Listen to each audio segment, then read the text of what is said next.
Shalom, brothers and sisters. I see a trend happening, and it's been happening for a long time amongst believers. And we are called as believers to be set apart and holy, which is different from the world.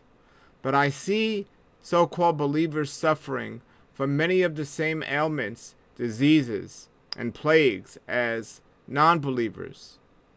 And I look and try to see what is causing this situation. And I see a common thing happening amongst all people that the scriptures warn us against. The scriptures tell us to seek Yah and to just be thankful for the temple that he's blessed us with. In Romans 12:1 it says, "And so, dear brothers and sisters, I plead with you, to give your bodies to Yah because all he has done for you. Let them be a living and a holy sacrifice, the kind he will find acceptable. This is true the way to worship him." And then it says, don't copy the behavior and customs of this world, but let Yah transform you to a new person by changing the way you think. Then you will learn to know Yah's will for you, which is good and pleasing and perfect. His will for you is to be good and pleasing and perfect. Now, there's a breakdown in communication here because somebody who's suffering from the ailments of the world, the diseases of the world, is not receiving Yah's perfect will. But we go back and look, it says to make your bodies a sacrifice, a living sacrifice for him. And we go down and we read this chapter more, and it talks about revenge and hate. And it says don't hate. It's a warning in scripture, all throughout scripture, not to hate your brother. And then if you say, well, is my enemy my brother? The scriptures say, do not take revenge on your enemy. That's up to Yah. In fact, to love your enemy. And many people have a tough time with this one. That's because they're following the customs of the world, which Yah tells us not to follow, not to be caught up in.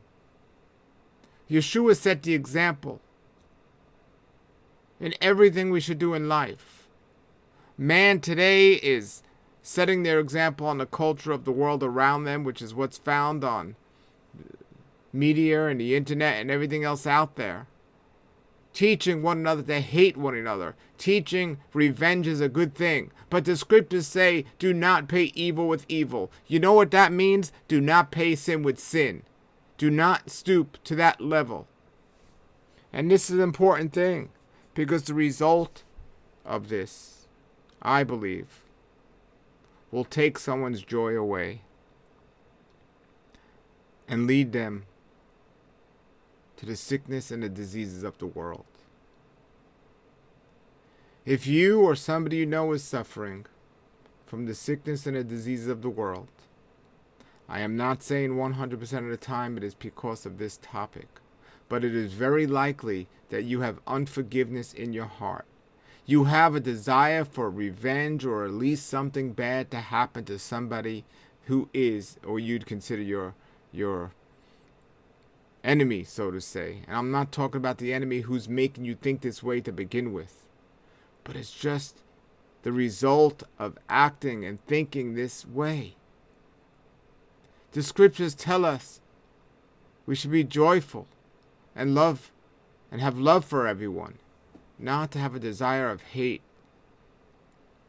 There are many reasons to justify, or to at least clarify to ourselves, why it is okay for us to be mad at someone, or to be upset with someone, or to have hateful thoughts about someone, or worse, to plan to take revenge to someone.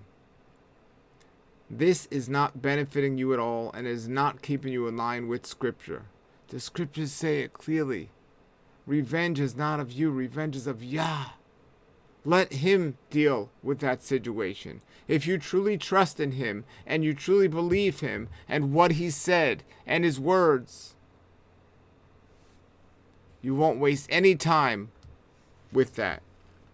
You won't waste any time with that. You see, today, the scripture says, people's desire secretly for money.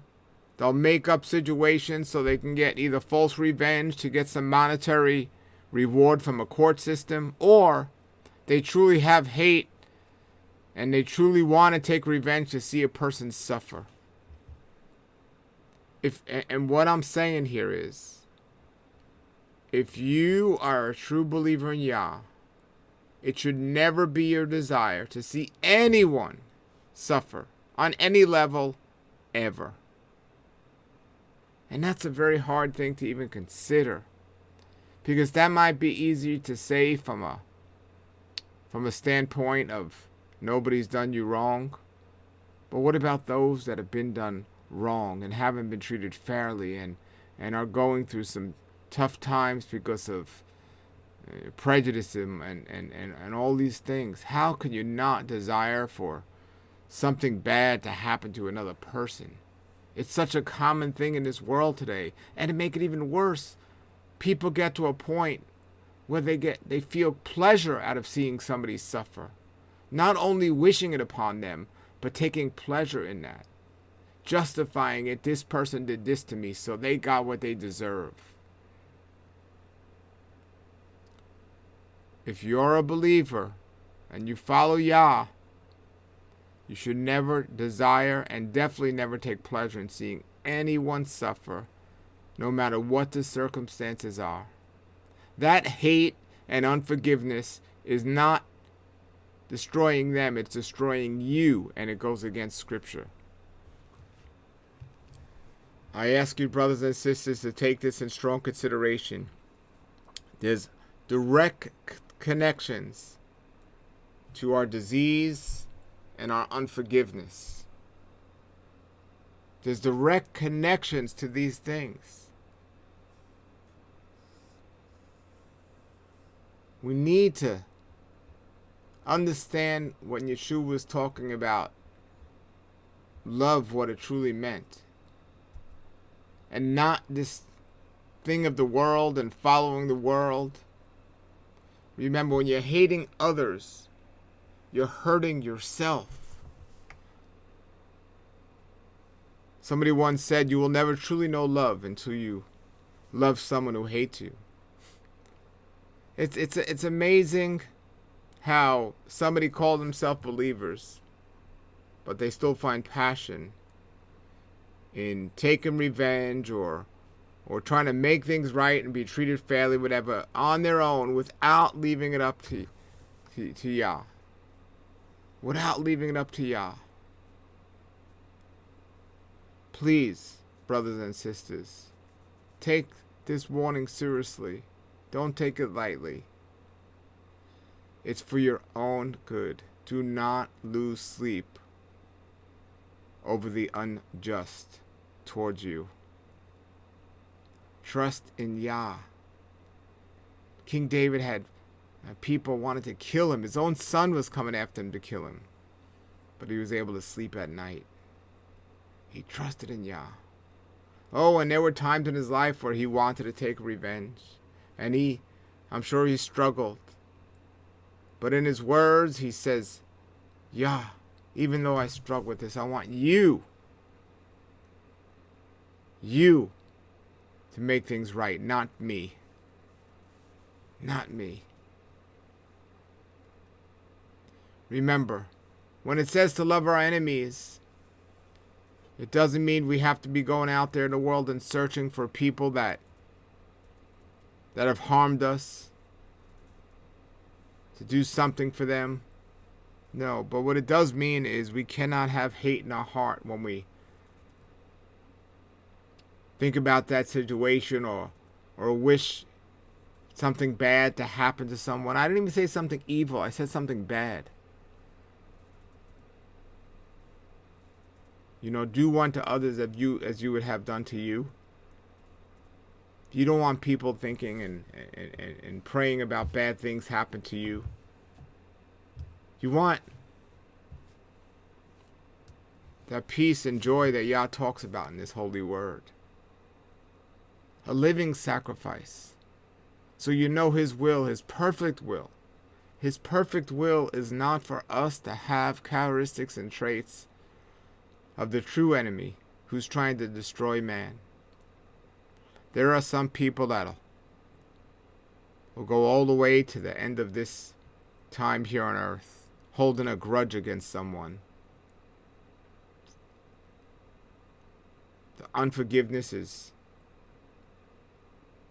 something that's really putting them towards the end of this stage of life sooner than they should be. And the reason I say all this is because there are people that are suffering out there today, and I know this is a big reason why. And many of you are brothers and sisters, and I don't know if anyone told you this or not, but you need to let go and trust Yah. Have a blessed day, brothers and sisters. Yah be with you this day and always, and shalom, shalom.